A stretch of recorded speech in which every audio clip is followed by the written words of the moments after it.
Hi, everybody. Welcome to the Soulful Soul. My name is Gladys, and this is not your weekly pick a card reading, but what I'm doing here is a long promised video on the difference between Oracle and Tarot cards.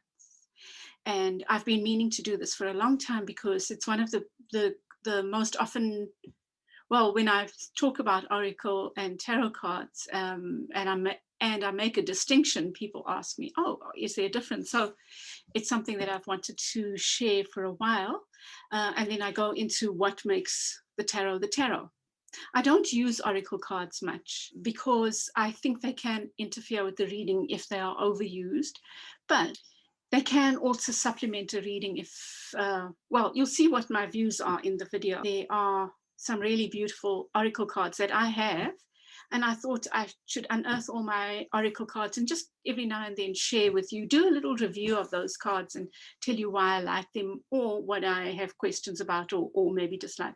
I'll tell you now, I don't trust Oracle cards that are too definite, especially love Oracle cards. I don't think we are meant to know. I will start doing little reviews of some of my decks. Just so that you can have a sense of the different Oracle cards out there. And maybe I'll do reviews of tarot as well, although I tend to use the tarot a lot because I read with the tarot.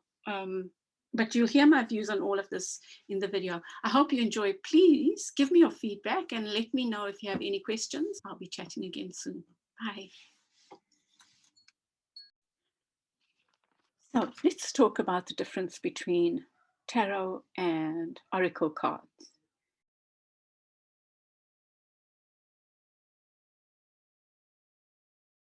So an oracle is simply a person or thing that is used to help with enlightening on a situation or supposedly foretelling the future.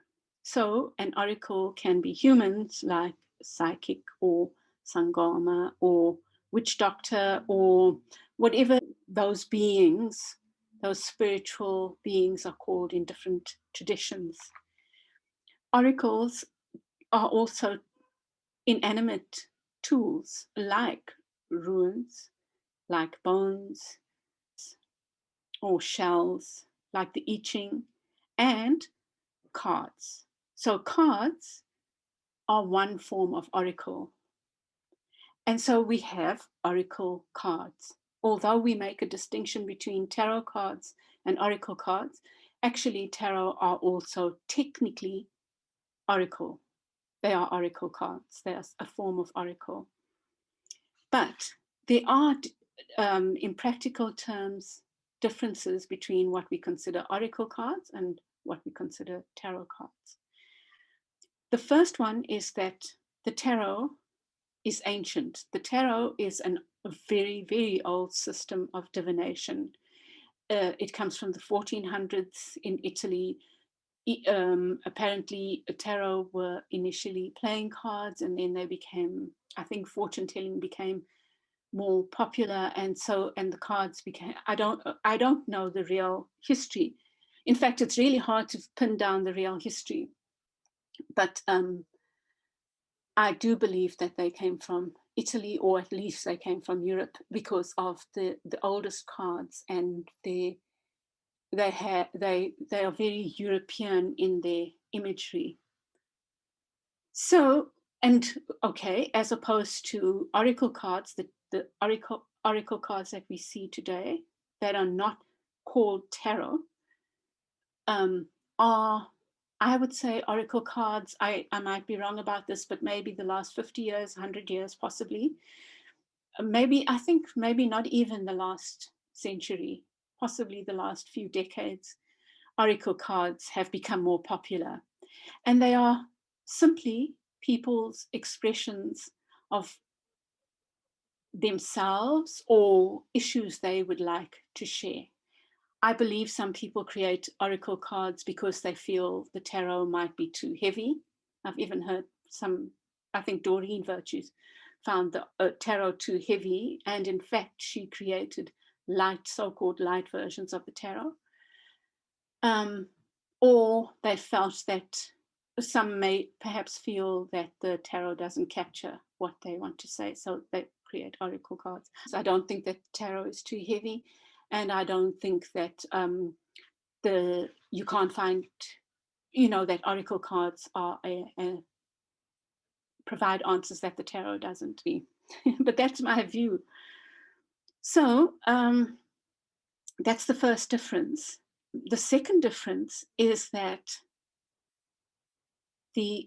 and this is the big difference, oracle cards are quite general. At the same time, they are quite prescriptive, as opposed to tarot cards, which are very specific in that they have a certain system. They are not at all prescriptive. I'll try to explain that. Oracle cards are people's interpretations of life, of things that they would like to share, spiritual issues. And some of them are really beautiful.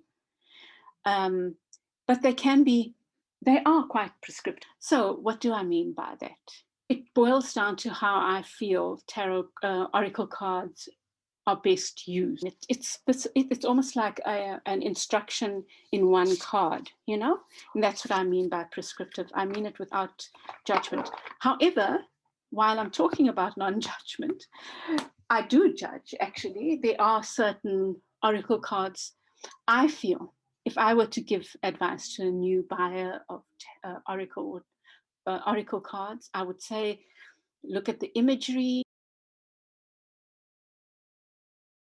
see how, if it evokes something in you, if it's beautifully done, if someone spent time with it, as opposed to oracle cards that give you yes or no answers. I can't tell you how I have a problem with those that are so prescriptive that they are almost having a clear-cut answer. There are no answers. Even in the tarot, there are no answers. There are possibilities. And perhaps that's one thing that I would say is a difference, is that oracle cards can make you, but I suppose it does depend on the reader as well, but they can be too prescriptive. So they are prescriptive as opposed to tarot cards, in my opinion, and some of them are beautifully so, but others are too much so. In fact, some of them are just, if someone has cards telling you that someone loves you, or that this is the problem in the relationship, or, if it's too definite, I would say run the hell away, because I don't think that is at all helpful. Those are two differences. And then the other one, and it's linked to what I was saying earlier about the general and yet prescriptive, is that oracle cards have set answers. Each of them has an answer, and the answer is there in the words that are presented to you.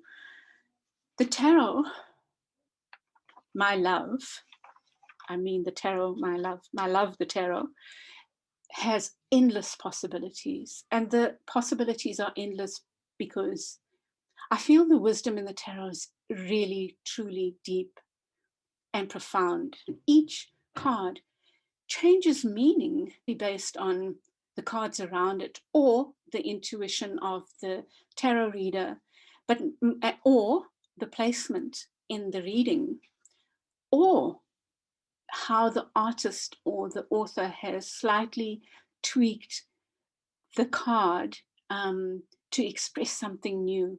I find with the tarot, almost like every time I look at a card or do a reading, I get something new. And that's how beautiful it is. Now, there are other systems like the tarot. Okay, so I'm moving on to the tarot now. So there are other systems like the tarot that are set cards. So they have a set number of cards with the same names. That's what I mean. The tarot is one, Sibylla is another, and the Lenormand is another, and the Kipper deck. So Kipper, Lenormand, Sibylla, and Tarot.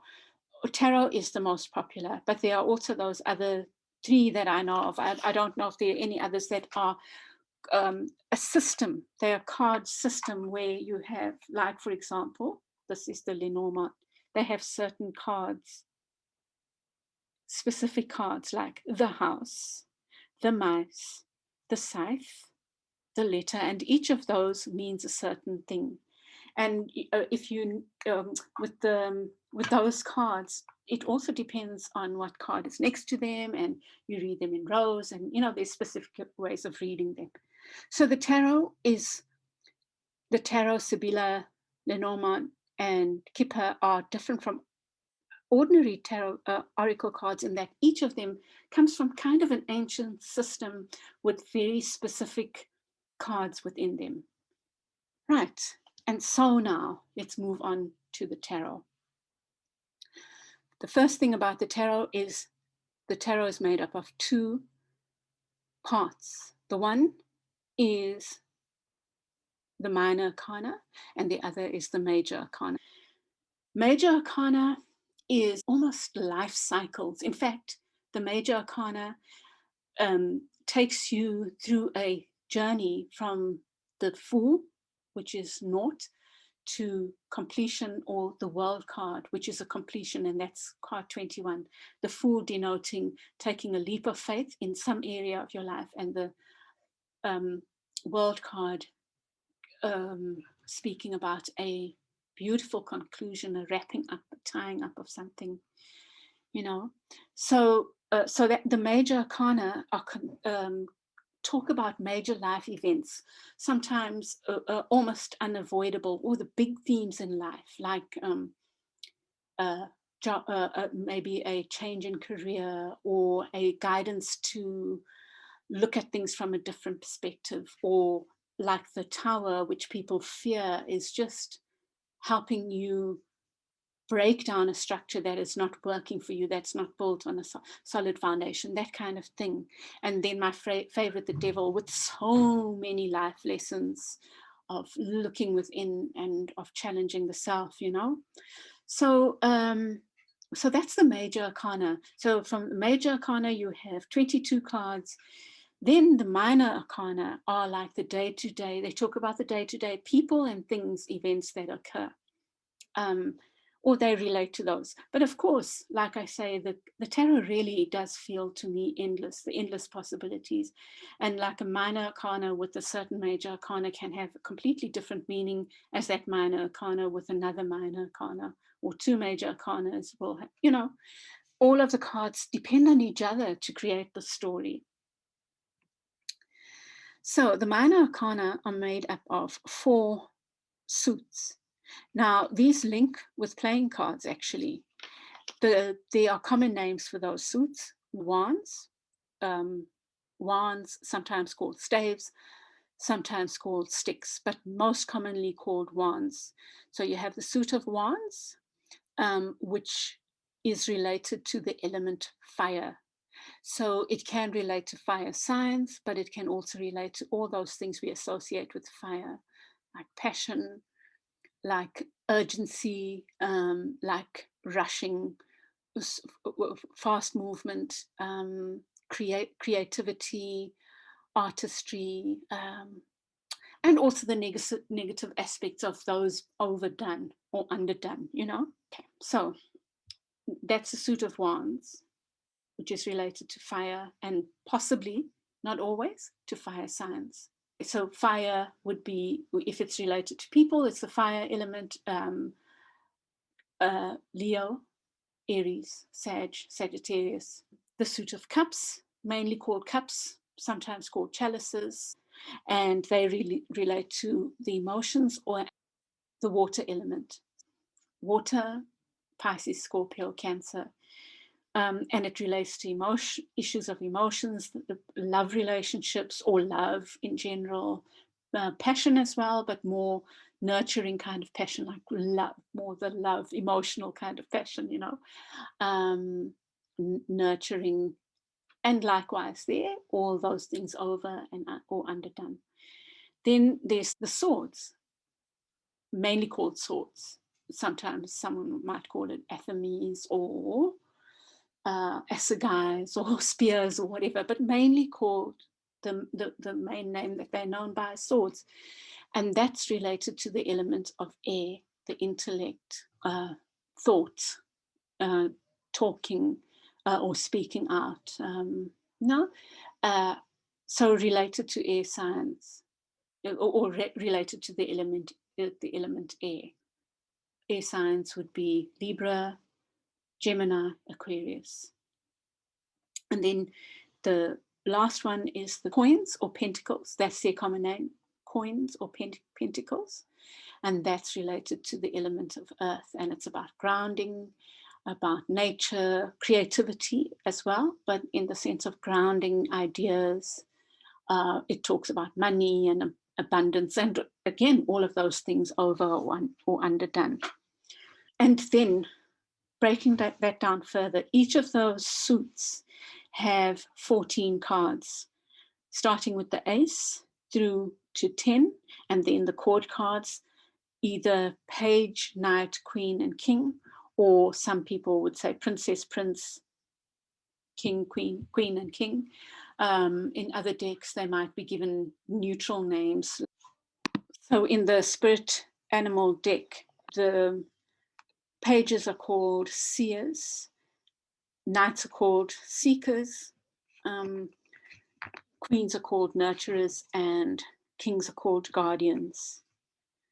You know, so people might use their own little flavors to describe. Right. And so that in a nutshell is the tarot. Now, let me just talk about a couple of tarot decks. The John Holland went against the grain. He, although he calls his tarot, they are not, I love his cards, by the way. I really do. I love the artwork. I love his interpretations. But he's not true tarot in the sense that he does a couple of things differently. He has the major arcana as they are. Then in the minor arcana, he goes from 1 to 9. He doesn't have a 10 in each of the suits. There's no number 10, and there are no court cards. So there's no pages, knights, queens, and kings. Instead, he does have the 7 chakra, main chakra cards. One more thing I'm going to say, and I'll show this. This is the Discover Tarot for those people that are beginner tarot, have tarot interest. This deck has explanations, basic explanations for the upright and reversed. And they're really useful for you because they are based on the Rider-Waite, which is the most popular deck and one on which many others have been based. Right, so that's useful. John Holland's decks also have words on them, so they do help if you are a beginner, as well as most of the Doreen Virtue and Radley Valentine cards. Now, having said that, but here are Radley Valentine's cards, and I think he did these after Doreen Virtue had left the building. They're very pretty, but they also have descriptions. Now, this is what I would say. The descriptions are really helpful if you're just learning, but I don't think they are helpful in the long run because reading tarot, even if it's just for yourself, is about the intuitive feeling you get. You have the knowledge of the card, but reading the tarot is very much based on your intuitive knowing when you see that card, especially if you see it with another. And sometimes the words, once you are used to the tarot, those words can get in the way. They are useful, I would say, for learning. But we need to be careful when we are experienced readers, or if we really understand the different cards, not to focus too much on the words, because then we don't listen to the intuitive messages that are being shared with us. And I think that's it. Let me just look at my notes. Okay, there was one other thing I wanted to say, and that is how I use the oracle, and how I, when I say they are prescriptive, I feel that oracle cards can be used for a quick energy check-in, maybe one a card or two cards, mainly, mostly, at the most three, because their prescriptiveness makes it like there's an answer or there's a suggestion of what to do. And if you have too many of those, it isn't helpful. Together, they are not generally telling a story. At least I don't feel that. I feel like they're there to help give an energy check-in or point you at something that you can look at,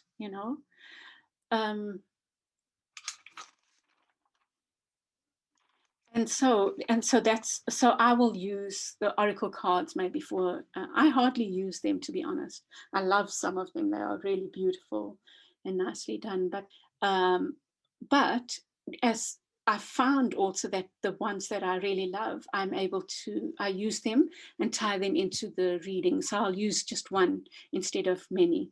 So that's my way, and that's how I feel. I feel strongly about that. I feel like too many oracle cards can be very confusing, especially because they have very specific agendas, in a way, not in a bad way, but they have an agenda. In one card has an agenda. It's teaching you one thing, and it's quite specific. And if we are using cards to learn and grow, then we need to interrogate what's been shared with us. On the other hand, an oracle, the tarot, like for me, it tells a whole story, and it doesn't tell, one card doesn't tell a story. The cards together tell a story, and the cards and their placements tell a story. In summary, then, here are, for me, what are the three biggest distinctions between tarot and oracle cards, as we call them now, as they are named. The first is that the tarot is ancient. It's centuries old, going all the way back to the 1400s. On the other hand, oracle cards are new, probably have been made for the last few decades. The second distinction is that oracle cards are general. At the same time, they are quite prescriptive. Tarot, on the other hand, are specific in that they are a system, a specific system, yet at the same time are completely open-ended. And finally, oracle cards, every individual oracle card points you to an answer or to a reflection.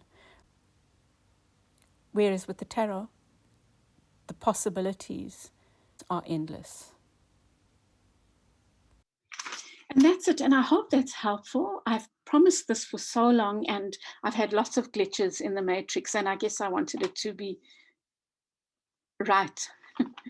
So I hope it's right for you, and I hope it helps. Please give me feedback, by the way, and ask me any questions. Let me know if you have any questions, and if you'd like me to look at other specific aspects, I'm happy to do that. Okay, everybody, I send you lots of love. Bye.